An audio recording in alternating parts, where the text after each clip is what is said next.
Guys এখন finally অপেক্ষার time শেষ হয়ে গেছে আর যেটার জন্য ওয়েট ছিলাম সবাই, তো আজকে শুরু হয়ে গেছে। আজকে মেলা যেহেতু এখন সবাই যাচ্ছে, দেখতে চাচ্ছ সবাই এখন রেডি প্রায়। চলো তোমার দেখে নিবা মেলাটা কেমন হয়, কেমন বসে, কোথায় বসে, কি কি আসছে মেলাতে সবটাই তোমাদের সঙ্গে শেয়ার করবো, তো বিয়েতে থাকো।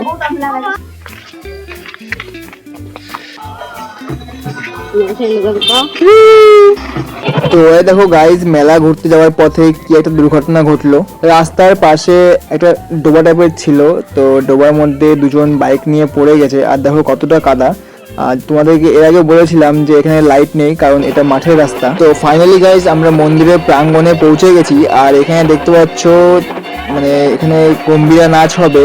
আর এই নাচটা হবার পরে সবাই মেলা ঘুরবে, কারণ সবাই এখানে আছে। আমি যতটা পারবো তোমাদের দেখানোর চেষ্টা করব, তো তোমরা দেখতে থাকো।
তো ফাইনালি গাইজ গম্ভীরা নাচ শেষ হলো।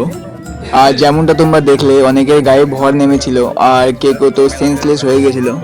এই পুজোর এটাই হচ্ছে মাহাত্ম্য, যে চোখে দেখেও বিশ্বাস করা যাচ্ছিল না, বাট এটা সত্যি।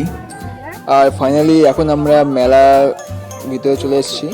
আর গত বছরের তুলনায় এবার মেলাটা একটু ছোট হয়েছে, কারণ দোকানপাটগুলো সেরকম আসেনি। জায়গা ছোট, সেই জন্য দোকানপাট সেরকম খুব একটা বসেনি। বাট মেলা ছোট হোক বা বড়, আনন্দটা ভরপুর হয়।